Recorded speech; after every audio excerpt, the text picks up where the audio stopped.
The alarm buzzed at 600 am, but Daniel was already awake. He hadn't really slept. The bills on the kitchen counter had kept him up most of the night.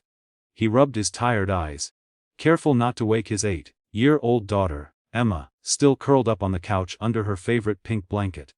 He poured himself black coffee, lukewarm from yesterday, then quietly packed Emma's lunch, a peanut butter sandwich, apple slices, and the last cookie from the jar. The sky outside was painted gray, threatening rain. Perfect, he thought. Just another day to survive. Daniel had been late twice that week. His boss at the cafe had warned him. One more time, and you're out. He couldn't afford to lose this job. Not when rent was overdue and Emma's field trip money was due tomorrow. By 7:30, he dropped Emma at school, kissed her forehead, and promised, "I'll be on time today." She smiled, believing him. But fate had other plans.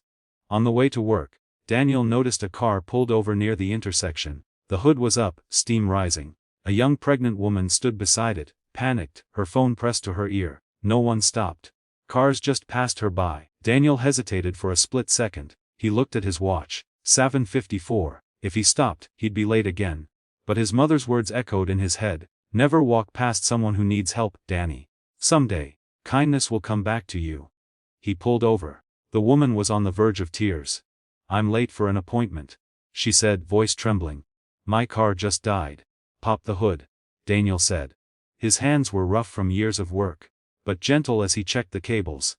It took 15 minutes, a cut finger, and a borrowed jumper cable from a nearby gas station, but the engine finally sputtered to life. Her relief was visible. "Thank you so much," she said. "You don't know how much this means to me." Daniel smiled faintly. "Just get there safe, ma'am." He didn't even ask her name. When he arrived at work it was already 80:25. His manager stood by the counter, arms crossed. "Daniel, that's it, you're done," he said coldly. "You can pick up your final paycheck on Friday." Daniel didn't argue. He just nodded, took off his apron, and walked out. That night, as Emma did her homework, Daniel sat at the kitchen table, staring at the flickering bulb above him. He wanted to tell her everything. How he lost the job, how scared he was. But instead, he smiled and said, "We'll be okay, kiddo." She smiled back, trusting him completely. 3 days later, Daniel received a call from an unknown number. "Mr. Hayes?" a woman's voice asked. "This is Amanda from Heartland Holdings. The CEO would like to meet you regarding a potential position." Daniel frowned. "There must be some mistake. I didn't apply anywhere." "I'm sure she'll explain," the woman replied. When he arrived at the glass-paneled building downtown, he felt out of place in his old jacket and worn shoes. The receptionist smiled and guided him to the top floor. The elevator doors opened, revealing a spacious office with sunlight pouring in. Behind the desk stood the same woman.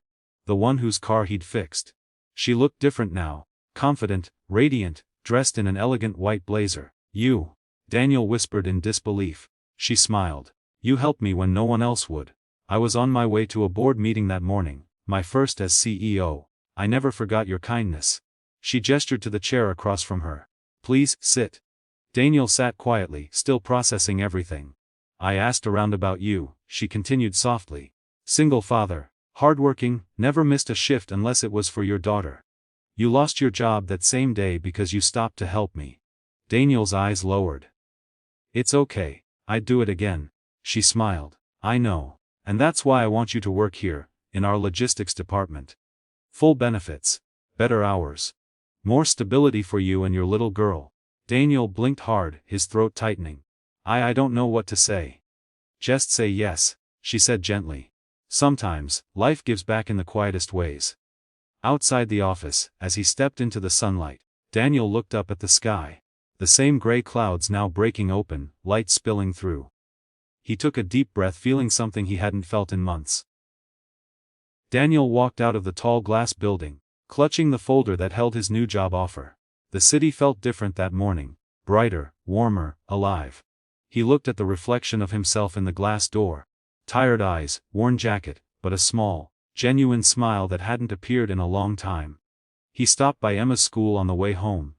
When she saw him waiting by the gate earlier than usual, she ran toward him, her little backpack bouncing. "Daddy, you're home early," she said, wrapping her tiny arms around his waist. He lifted her up and smiled. "Guess what, sweetheart? Daddy got a new job. A real good one." Her eyes widened. Really? You did it, he nodded, trying to hold back the emotion swelling inside. Yeah. And you know why? Because sometimes when you help someone without expecting anything in return, the world finds a way to thank you. As they walked home, Daniel noticed people passing by. A delivery guy struggling with heavy boxes, an old lady waiting to cross the street. For the first time in a long while, he didn't just see strangers. He saw stories. People with battles, fears, and dreams, just like his own.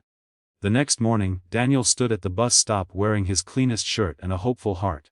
He bought 2 coffees from the cafe across the street. One for himself, and one for the security guard standing by the office doors. Long day ahead? Daniel asked, handing him the cup. The guard smiled in surprise. Yeah man, you have no idea. Daniel just nodded. Hang in there, it gets better. As he entered the company lobby, the same woman who had changed his life happened to pass by. Their eyes met briefly, and she smiled knowingly. A quiet acknowledgement that kindness had come full circle. And in that moment, Daniel realized something powerful. That real success isn't built on luck or timing. It's built on moments of compassion.